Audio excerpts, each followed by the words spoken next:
আমাদের এই বাগানের একটা ফুল, মেধাবী একটা স্টুডেন্ট। কোরআন তো লাশটা আমাদের কাছে জনগণকে দিয়ে দেখ, ওটাকে আমরা মারি, ওই লাশটাকে পুনরুদ্ধার জীবিত করার মাধ্যমে চেষ্টা করার পরে ওকে আমরা ওই লাশটাকে শাস্তি দেবো। তবু আমরা বলবো যে না, আমরা পারছি। ওর শাস্তিটা যদি সঠিকভাবে সরকার করতে পারে, তাহলে এরকম রামিসাকে আমরা আর হারাবো না। বাচ্চারা বলে ম্যাডাম স্কুল আসলে আমাদের গলা কেটে দিবে, আমরা কিভাবে স্কুল আসবো? এটা বাংলাদেশ না, এটা আমাদের বাইরের কান্ট্রির লোকগুলো জেনে গেছে যে রামিসার সঙ্গে এত ছোট একটা বাবুর সঙ্গে কি নির্মম, কি নিষ্ঠুর, কি নির্যাতন হয়েছে। ওকে আমরা চাই, ওর সাথে যেভাবে অন্যায় হয়েছে, নির্যাতন হয়েছে, নির্যাতিত হয়েছে, তার থেকে কঠিনতম শাস্তি চাচ্ছি আমরা। একটা শিক্ষিকা হিসেবে নয়, মা হিসেবে বলছি যে ওর শাস্তিটা যদি সঠিকভাবে সরকার করতে পারে, তাহলে এরকম রামিসাকে আমরা আর হারাবো না। এরকম রামিসা আমাদের কাছে থেকে যাবে। আমরা চাই না আর কোনো রামিসাকে হারাতে। একটা রামিসার বিচার আপনাদের মাধ্যমে করে দেখান, দেখবেন সব রামিসা সুস্থ থাকবে, মায়ের কোলে থাকবে। বাবা পাগলের মতো হয়ে গেছে, একটু আগে আমার স্কুল আসছিল, ওই বাবার দিকে তাকাইলে মনে হয় না যে উনি একটা সুস্থ মানুষ আছে। যে কোনো সময় হয়তো ওনারা কিছু হয়ে যেতে পারে।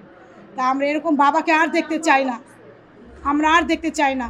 আমরা চাই সুষ্ঠু বিচার হোক। যেহেতু নিজে স্বীকার দিয়েছে, বলেছে যে আমি এই কাজটা করেছি, তাহলে আমরা চাচ্ছি দ্রুতভাবে 24 ঘন্টা না 72 ঘন্টা না, দরকার 1 সপ্তাহ সময়ের মধ্যে সরকার এইটার বিচার আমাদের করে দেখার। যে আমরা রামিসার হত্যার এই 1 সপ্তাহের মধ্যে চাচ্ছি যে কোরআন তো লাশটা আমাদের কাছে জনগণকে দিয়ে দেখ, ওটাকে আমরা মারি, ওই লাশটাকে পুনরুদ্ধার জীবিত করার মাধ্যমে চেষ্টা করার পরে ওকে আমরা ওই লাশটাকে শাস্তি দেবো। তবু আমরা বলবো যে না, আমরা পারছি, আমরা কিছু করতে পারছি। আমরা এটা তো বলার কিছু না। রামিসা যখন ক্লাস প্লেতে ভর্তি হয়, আমি ক্লাস টিচার ছিলাম, রুল ছিল 1, নার্সারিতে কেজি 1, 2, ক্লাস 2-এ যে এখন ওই রুল কি আছে। মানে মেধাবী একটা স্টুডেন্ট ছিল আমাদের এই বাগানের একটা ফুল, মেধাবী একটা স্টুডেন্ট। ও ঝরে গেছে, অকালে ঝরে গেছে। তীব্র নিন্দা, প্রতিবাদ জানাচ্ছি। আমি মাননীয় প্রধানমন্ত্রী তারেক রহমানকে বলবো, দেখেন আমি শিক্ষিকা হিসেবে, আমি মা হিসেবে বলছি, আমারও সন্তান আছে, আপনারও সন্তান আছে।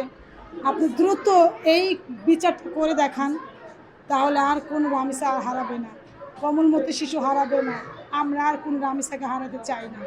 আমরা চাই রামিসারা বেঁচে থাকুক, অনন্তকাল বেঁচে থাকুক রামিসারা এখানে আমাদের মাঝে, সবার মাঝে বেঁচে থাকুক। এখন বাচ্চাদের, আমাদের স্কুলে বাচ্চা আসতে চায় না।